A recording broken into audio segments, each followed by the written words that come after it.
peut faire du Doppler, donc à ce moment-là, ça va éviter d'avoir des complications hémorragiques.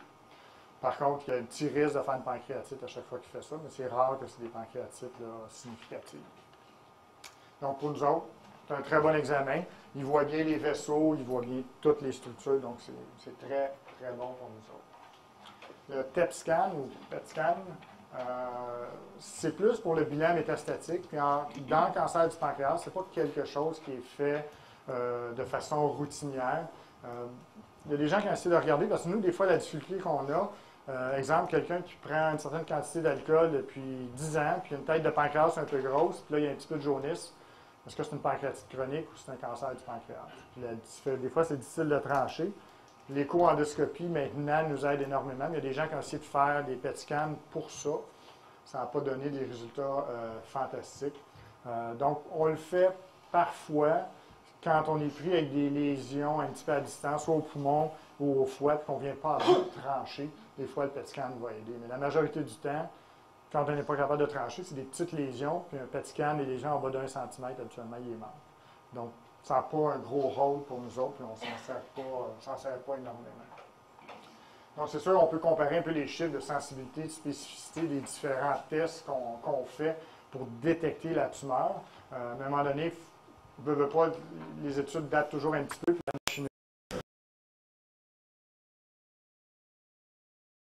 fait que c'est des résultats très bons.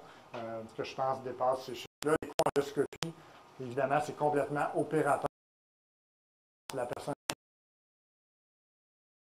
qu'on a un examen qui est négatif ailleurs, on leur suit, les réponses sont là, les résultats sont là. Donc, c'est sûr, ça dépend énormément de l'expérience des gens qui font la technique. Les marqueurs tumoraux, il y a différents marqueurs qui ont été utilisés. Le principal qu'on va voir dans le cancer du pancréas, c'est le CA19-9. En fait, c'est cancer pancréas, voie biliaire, vésicule biliaire, cholangiocarcinome intrahépatique. Toutes ces tumeurs-là peuvent en sécréter. C'est ni très sensible, ni très spécifique, au sens où un des problèmes, c'est que s'il y a de l'inflammation, ça peut modifier les chiffres complètement.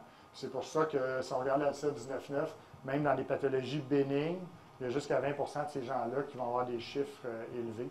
Moi, j'ai un patient qui avait une sténose du cholédoque, des CA19-9 à 3000, je suis sûr que c'est un cancer. C'est une pierre enclavée dans le cholédoque que j'ai resséquée à merveille comme un cancer, puis il n'y avait pas de cancer. C'était juste l'état inflammatoire, puis tout s'est normalisé après ça. Donc, il faut faire attention.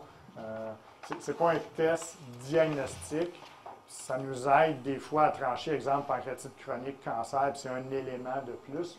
Mais si quelqu'un arrive avec un petit peu de jaunisse, puis on fait ça sur la première feuille de prescription, si ça revient à 200, il ne faut pas aller dire qu'il y a un cancer. Il y a peut-être quand même juste une cholangite avec une pierre, puis ça, c'est pas diagnostic. Donc, le principal, comme je dis, c'est ça, 19,9. Le chiffre en soi a une certaine valeur. Plus le chiffre est haut, plus on est presque sûr que ça va être un cancer si on a le contexte qui est là. Et donc, si on regarde en haut de 200, c'est comme 95% de chance ou de probabilité que ce soit un cancer associé. L'autre point, c'est la valeur en soi. Plus c'est haut, plus il y a probablement un volume tumoral élevé, et donc moins il y a de chances qu'on puisse le resséquer. C'est sûr que ce n'est pas une absolue certitude, mais si on regarde en haut de 150, on parle de 88% des patients qui vont être non ressécables. Donc, c'est sûr, des fois, on va opérer un patient qui a des chiffres élevés, mais que tout le reste a l'air beau. On part toujours un peu craintif, puis la plupart du temps, on les a avisés d'avance encore plus à ce moment-là. Puis la plupart du temps, on va trouver plus de maladies. Il y avait une main en arrière.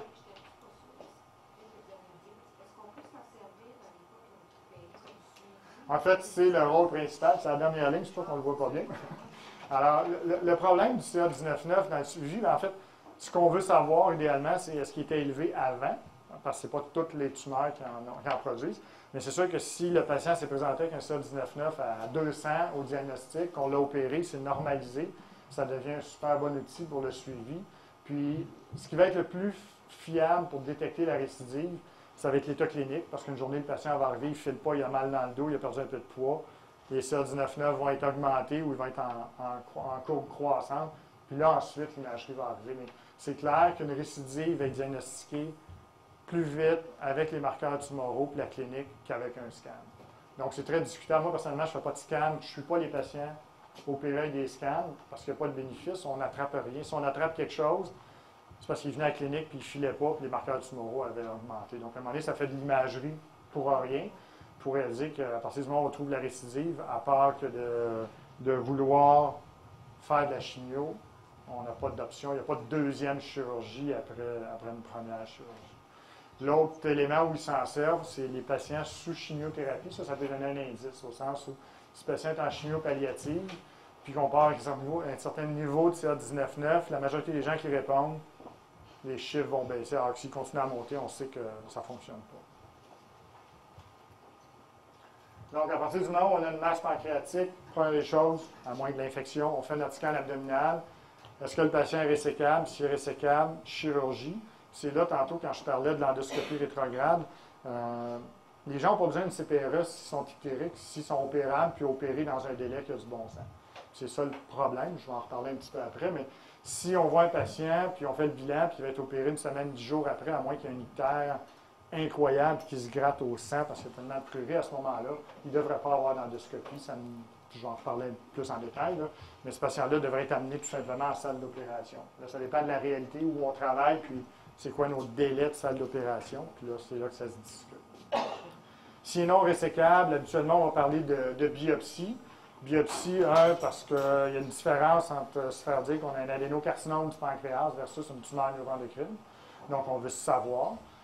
L'autre chose, c'est qu'il n'y a personne qui va aller orienter un traitement de chimiothérapie s'il n'y a pas un diagnostic histologique, donc ça se conçoit bien. Par contre, vous avez vu qu'il n'y a pas le mot biopsie dans la colonne de gauche. On n'a pas besoin d'avoir un diagnostic pour opérer les patients. Je reviens aussi là-dessus tantôt. Mais si la personne arrive et est ictérique, il a 55 ans, il y a une masse de 3 cm dans le pancréas, puis le scan est beau, c'est à 99% sûr un cancer. Puis si ce n'est pas un cancer, la seule façon de l'exclure au complet, puis de régler le problème, c'est de faire la chirurgie. Donc, des fois, les gens sont surpris qu'on fasse une chirurgie aussi lourde sans diagnostic, mais c'est vraiment pas nécessaire, sauf certaines circonstances que je vais reparler. Par contre, pour aller dans le palliatif, là, ça se conçoit facilement. Et on a toujours une population de patients qu'on dit limite. Donc, ça, c'est le patient où on ne sait pas trop, puis le scan, ça passe peut-être, mais la veine est un peu proche, puis là, on hésite, ou il y a une certaine condition médicale qui est plus sévère. Bien là, à ce moment-là, c'est sûr que là, on va pousser plus loin avec l'écho-endo, avec la CPRE, des fois, pour aller essayer d'évaluer est-ce que c'est quelque chose qui va plus loin dans le duodénum, qui est plus gros qu'on pensait. La résonance magnétique, s'il y a des doutes de métastase, mais qu'on n'est pas certain. La laparoscopie, ça aussi, je reviens tantôt là-dessus, mais en fait, c'est de faire tous ces examens-là pour ne pas amener inutilement le patient en salle d'opération. Parce que le patient avec un cancer du pancréas qui n'est pas opérable, avec les chiffres qu'on a vus tout à l'heure, d'avoir une laparotomie inutile, on vient d'y enlever 3 mois de qualité de vie sur les 5-6 mois qui restaient peut-être. Donc, c'est vraiment pas avantageux, évidemment. Puis, si avec tout ce qu'on a fait, c'est résécable, là, évidemment, on s'en va vers la chirurgie. S'il n'est pas résécable, on prend la section de palliation.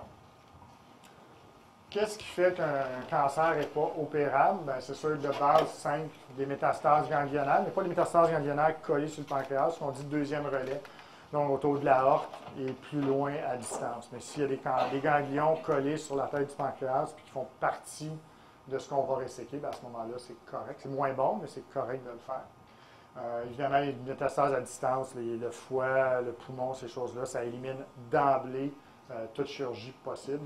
Ce que les gens, des fois, ont de la difficulté à considérer parce qu'ils se disent « Oui, mais il y en a juste une. » Il n'y en a jamais juste une, c'est des micro-métastases, puis il y en a partout. Puis les gens qu'on voit, si on a une ou deux métastases, si on fait un scan 2-3 mois après, c'est comme en lâcher de ballon, puis il y en a partout. Donc, il n'y a aucune place pour aller faire quoi que ce soit s'il y a des métastases. Au niveau vasculaire, il y a beaucoup de discussions, je ne vais pas rentrer dans le gros détail, mais toutes les structures vasculaires qu'on parlait tantôt, tout ce qui est artère, si c'est pris dans le cancer, ça va être de la discussion. D'aller faire des reconstructions d'artères, d'enlever des bouts pour faire des pontages et tout, ça n'a aucune valeur. Au point de vue des veines, il faut voir l'atteinte de la veine. On fait de plus en plus de résections de veines portes, de veines mésentériques, des pontages, tout ça. C'est beaucoup plus compliqué, puis les résultats sont souvent ou habituellement décevants. Mais si c'est des atteintes un peu limitées, puis là, habituellement, souvent, on va mettre ça dans le patient. Dans le contexte d'un patient, dire il y a juste 50 ans, il y a juste ça, on va lui donner sa chance, puis on l'essaye. Donc, c'est pour ça que la dernière ligne, s'il y a une atteinte veineuse, tout dépendant de la sévérité de l'atteinte, c'est discutable. Il y a des gens qu'on va opérer, il y a des gens qu'on n'opérera pas. Donc, on ramène ça dans un contexte clinique, puis évidemment l'âge du patient, puis l'extension même. La majorité du temps, si on opère un patient en pensant qu'on va peut-être enlever un bout de veine, on fait d'habitude rien, parce qu'habituellement, la chirurgie, c'est toujours pire que ce que les images nous montraient. Donc, quand on parle des gros projets, là, les projets, des fois, ils diminuent assez vite. L'envahissement vasculaire, qui est pour nous autres le plus gros problème, c'est ça qu'on essaie toujours de déterminer. Quand on compare, que ce soit le scan, l'écho-endo ou la résonance, les chiffres se ressemblent, mais varient un petit peu. Pour nous, ce qu'on trouve le mieux, c'est les scans actuels, les multibarrettes, où là, on a une bonne résolution, une bonne reconstruction. L'écho-endo est assez bon quand il dit qu'il y a quelque chose, mais s'il dit qu'il n'y a rien, ça ne veut pas dire grand-chose, parce qu'il voit bien, c'est les vaisseaux vers le haut, alors que notre problème, c'est les vaisseaux vers le bas. Donc, il y a plus de difficultés à le voir à ce moment-là. Donc, ce qu'on veut savoir, c'est essayer de prévoir avec nos examens, est-ce qu'on va opérer ce patient-là ou est-ce qu'on ne l'opérera pas. Puis quand on regarde au point de vue de la précision d'établir si c'est résécable ou non résécable, est-ce que ça l'était résécable ou non résécable, les chiffres sont quand même pas mauvais avec la technique qu'on a maintenant. On regarde 90%, si on a dit au scan c'était résécable, c'est résécable, donc c'est quand même assez bon. Si on dit que c'est non résécable, logiquement, il ne devrait pas être opéré, là, mais si c'était non résécable, mais limite, puis qu'on prend une chance, bien, on a la réponse finale. L'écho-endo se ressemble dans les chiffres, mais encore là, ça dépend tellement de la personne qui fait l'examen. Donc, pour nous autres, le scan, c'est sûr que c'est le meilleur examen parce que, un, on les regarde nous autres mêmes, puis on peut le voir. Deux, quand on discute avec le patient, de parler en l'air, c'est un peu difficile. Si tu lui montres ces images, bien là, il comprend, puis c'est des fois un peu plus facile à accepter. Donc, on voit ici un exemple d'une volumineuse. Là, ça, c'est un gros cancer du pancréas, mais ici, ce qu'on voit en blanc, c'est l'artère hépatique, puis ici, c'est l'artère splénique avec le tronc ciliaire. Donc, on voit que c'est tout pris le cancer de chaque côté et tout le tour. Donc, avec le scan, on les voit bien. C'est sûr que le patient qui est assis avec nous autres, puis on lui montre les images, bien, il accepte un petit peu mieux, il comprend un peu mieux que de se faire dire bien, la veine, l'artère est pris dedans. La résonance, bien, c'est sûr, les images se ressemblent, comme je disais tantôt. Si on a besoin de le faire pour raison XY, mais on veut évaluer la même chose au point de vue vasculaire. Donc, ici, ce qu'on voit, c'est la veine mésentérique qui s'en vient ici, qui devient la veine porte. Puis on voit ici que la veine est prise là, par le cancer. Des images comme ça dépendrait du milieu, ça dépendrait de l'âge du patient, ça dépendrait du chirurgien. Il y a des endroits qui l'opéraient, il y a des endroits qui diraient que c'est pas opérable. Donc, ça dépend un petit peu de l'agressivité de chacun. Donc, on a un autre petit cas, madame de 44 ans qui arrive avec un ictère non douloureux, parce que la plupart des gens qui ont un cancer du pancréas, l'ictère est non douloureux par opposition à des gens qui ont de la jaunisse sur des pierres et qui ont un état inflammatoire. Donc, avec un bilan qui montre une bilirubine à 300, des phosphatases alcalines élevées, donc elle est vraiment obstruée. Puis le scan dit, ça a l'air résécable. Qu'est-ce qu'on fait avec ce patiente-là? Bien, la logique, ça devrait être, c'est ce que j'ai dit tantôt était, c'est qu'on devrait amener ce patient-là en salle d'opération et on ne devrait rien faire. Mais la question qui existe depuis toujours, puis qu'on se pose à chaque fois, puis qu'une fois par 2 mois, on a un journal de club avec les résidents là-dessus, c'est est-ce qu'on devrait les drainer, ces patients-là, ou pas? Donc, est-ce qu'on devrait corriger l'ictère avant de les opérer? Puis là, ça sous-entend d'aller faire habituellement une endoscopie pour mettre des prothèses. Mais comme je disais tantôt, tous les risques qui viennent avec la technique. Il y a plusieurs études qui ont été faites dans ce domaine-là. Malheureusement, la plupart des études sont moyennes en qualité. Puis si on regarde sur 5 études qui ont été faites prospectives, il y a en fait 7 études, parce qu'il y en a d'autres que j'ai rajoutées après.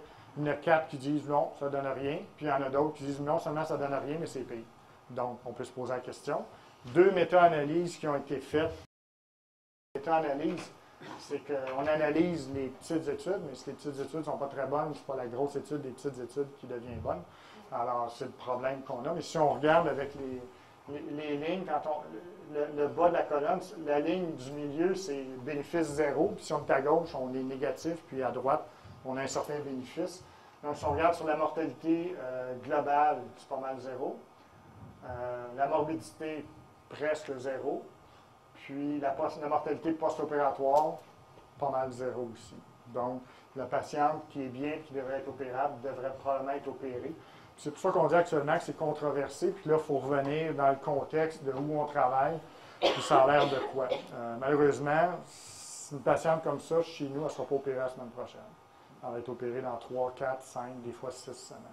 Alors, on ne peut pas laisser quelqu'un qui a une bilirubine à 300, qui se gratte, puis la laisser monter jusqu'à 500-600 pour la salle d'opération. Donc, la réalité est que même si c'est controversé, puis même si on ne devrait probablement pas le faire à tout le monde, on finit par le faire à presque tout le monde, simplement à cause des délais de chirurgie, à cause que la plupart des patients qui ont de la jaunisse ont énormément de démangeaisons, puis il y en a qui sont en train de virer fous.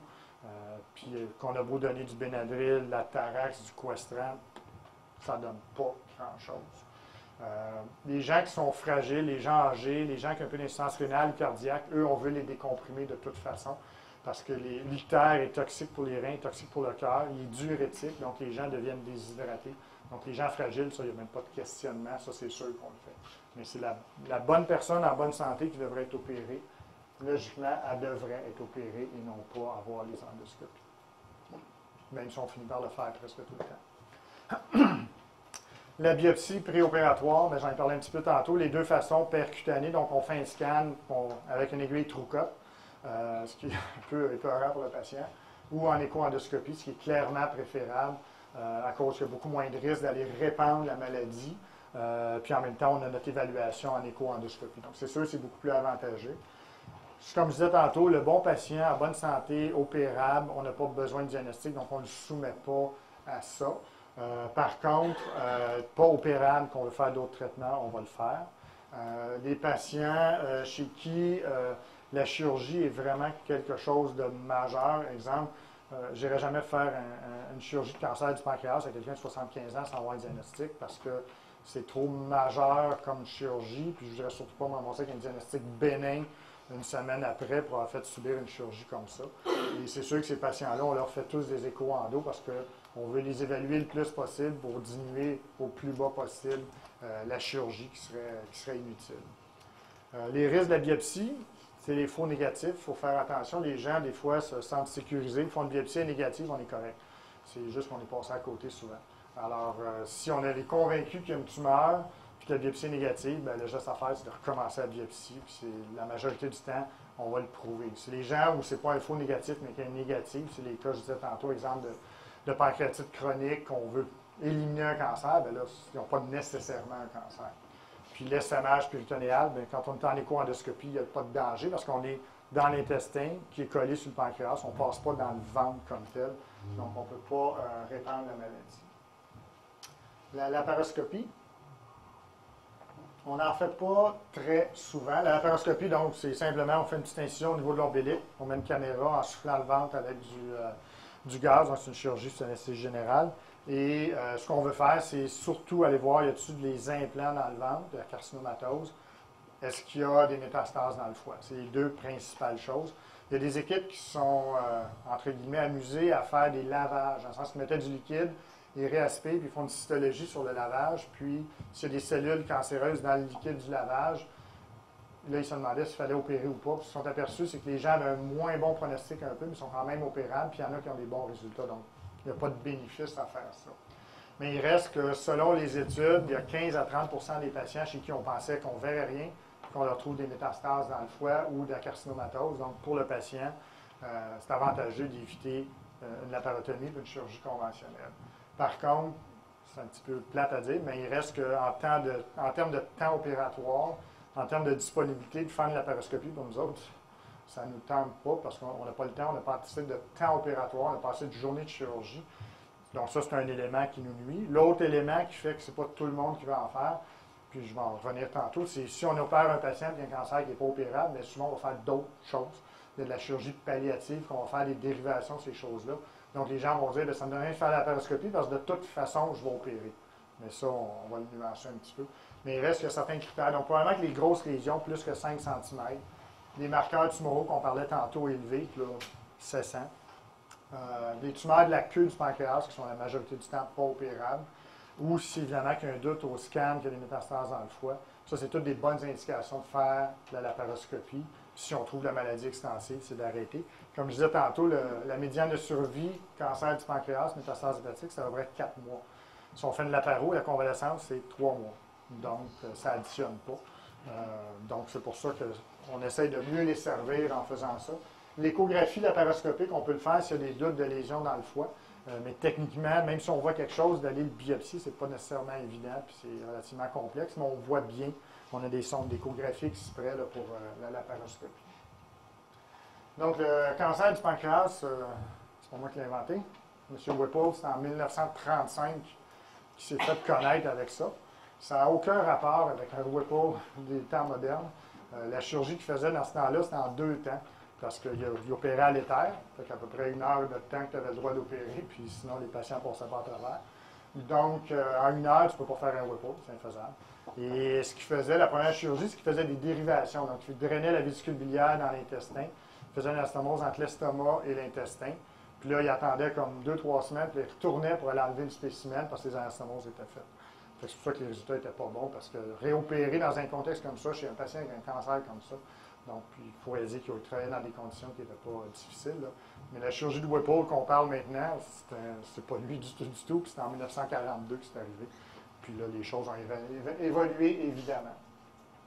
Donc la chirurgie de Whipple, ben, c'est sûr, c'est une grosse chirurgie. Ça fait peur à beaucoup de monde. La part des patients qui viennent nous voir ont soit lu en quelque part, ont entendu parler, puis là, c'est comme... ils ont peur de nous autres, puis un peu avec raison. Ça se fait surtout dans du cancer, mais ça peut se faire dans des maladies bénignes. Les maladies bénignes, la principale, c'est de la pancréatite chronique. Les pancréatites chroniques qui sont évoluées, que les patients ont des problèmes de blocage biliaire, duodénaux ou qui ont un doute de cancer. Mais la majorité du temps, c'est les cancers de la tête ou du sang, du pancréas, les cholangiocarcinomes, les ampulomes, puis les cancers du duodénum. Donc, c'est vraiment une chirurgie de cancer. De temps en temps, c'est rare, des métastases de d'autres maladies. En fait, il n'y a pas beaucoup de maladies qui donnent des métastases pancréatiques. La principale, c'est le cancer du rein. C'est des raretés, la plupart des gens n'ont jamais vu ça. Mais ça peut arriver. Si vous avez une chirurgie de Whipple, tout dépendant du gabarit de la personne, tout dépendant s'il a déjà été opéré, tout dépendant du chirurgien, de son expérience, c'est entre 6 et 8 heures de chirurgie. Comme on dit aux gens, il faut enlever le morceau, 3-4 heures. Puis après ça, il faut reconnecter tout ça, 3-4 heures encore. Je reviens un peu sur les problèmes reliés à ça, mais quand on voit un patient clinique, ce qu'on leur explique, c'est ça. La convalescence, en moyenne, 3 semaines à l'hôpital, à cause des anastomoses, principalement de l'estomac qui est très fragile, qui est très paresseux au début. Donc, ce n'est pas de la petite chirurgie. Donc, c'est pour ça qu'à un moment donné, si on voit quelqu'un de 78 ans avec un cancer du pancréas, on peut se demander si c'est la maladie qui est la plus méchante ou la chirurgie. Donc, à un moment donné, il faut nuancer, puis c'est pas offert à tout le monde, puis on ne fait pas ça à tout le monde.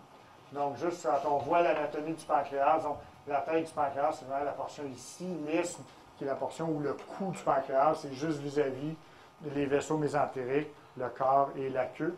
Le processus insiné, en fait, c'est plus pour les chirurgiens, c'est le petit bout du pancréas en dessous qu'on appelle, nous autres, le petit pancréas, qui vient là, proche des vaisseaux mésentériques.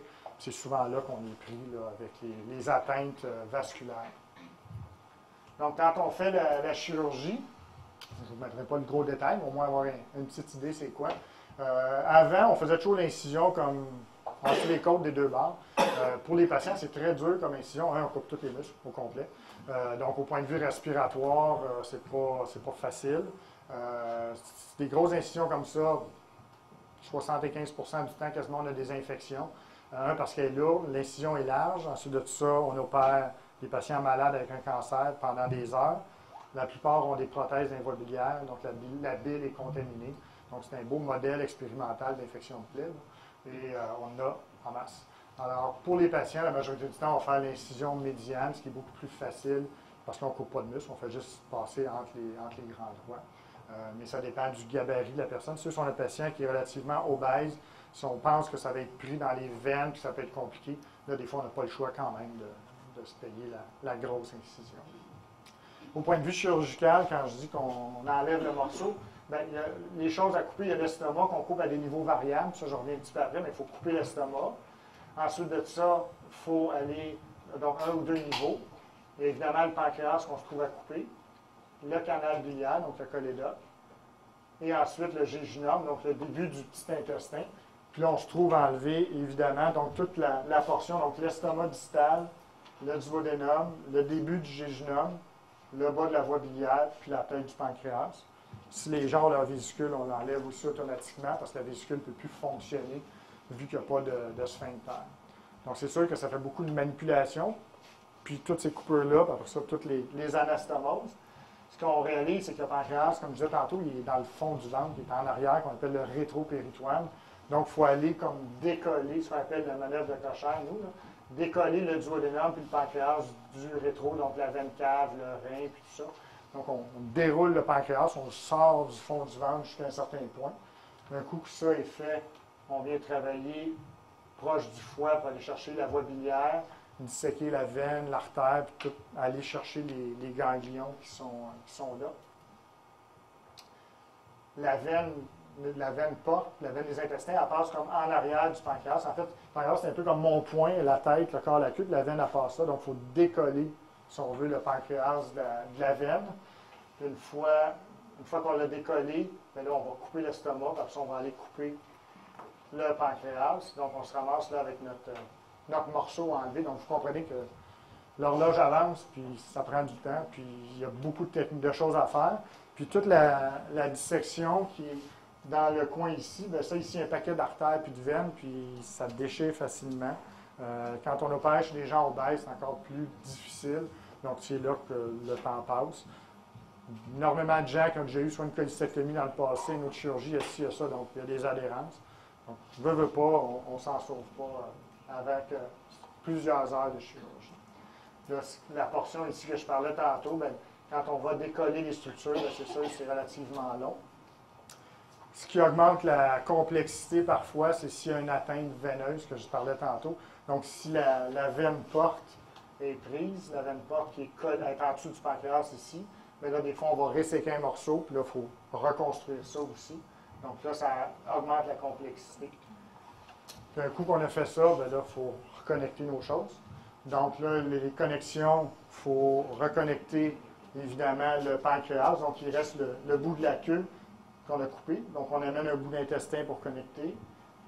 On reconnecte le canal de la bile, qui est des grosseurs variables. Et ensuite de ça, on vient reconnecter avec l'estomac. Je vais en parler après, mais il y a différentes façons. Ça, c'est un estomac qui est complet, donc on n'a pas enlevé du sous d'estomac.